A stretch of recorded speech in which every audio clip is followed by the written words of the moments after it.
I kid you not, while I was making this fucking video, Xbox puts out a tweet saying they'll give a fucking full refund for Cyberpunk 2077. This shit really is about to be a fucking PC exclusive. I can just already see the reactions if Xbox decides to also take down the game from their store. But anyways, I decided to throw this in the beginning of the video since this whole video is mostly about PSN. And that this tweet came out not even 5 minutes ago. Yo, what's up guys? Zephyr here, and today is a different kind of video. You know, it's been one interesting week for Cyberpunk 2077. I mean, they went from being one of the most anticipated games of the fucking decade with over 8 million pre-orders to being more criticized than fucking Fallout 76 and Anthem combined. Now, if you've been anywhere on the internet this past day, you would know that Cyberpunk 2077 was taken off the PSN store. Meaning, if you bought a digital PS5 and didn't have the game already bought before yesterday, you're pretty much not gonna be able to play Cyberpunk ever, at least until it comes back out on PSN, which who knows when that'll be.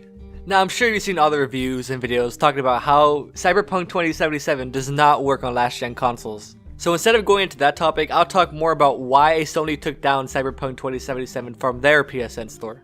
Now, besides the bugs and the technical problems Cyberpunk 2077 has, there's one reason I don't see people bring up a lot, and is the medical factor.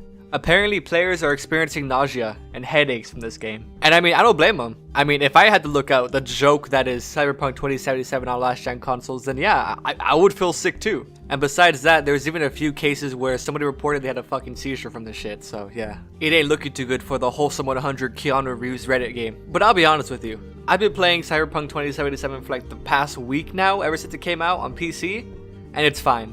Like, if we're looking past the bugs and stuff like that and it not be able to run on last gen, it's a fine game, okay? Now don't get me wrong, most of the stuff they promised, like being able to climb walls with the mantis blades, is not in the game. Besides those letdowns, it's honestly a good game. So it sucks that this game's getting a bad rap just because the game developers were incompetent enough not to show off last gen footage. And I mean, you can't even defend CD Projekt Red. I mean, they knew exactly what the hell they were doing. Like, I know that I defended them in a couple of videos of the past, but I mean, this is just unacceptable, man. I mean, I could fight the fucking transphobic card, but when a company straight up steals someone's money just to give them a game that doesn't even work on their dedicated platform, I mean, that's too far. There's no way anybody can justify that. But hey, don't worry about it. You can just refund that game. I mean, so what if you've been waiting 8 years for it? At least you get your money back, right? You know, it's crazy how much of a mess this whole situation is. It'll be funny as fuck if Xbox goes on and give a refund for the game too. Cyberpunk 2077 is about to be a fucking PC exclusive, like holy fuck. You know, it's been one interesting week. It's crazy how a game could go from being one of the most hyped up games to being one of the most criticized in such a short time.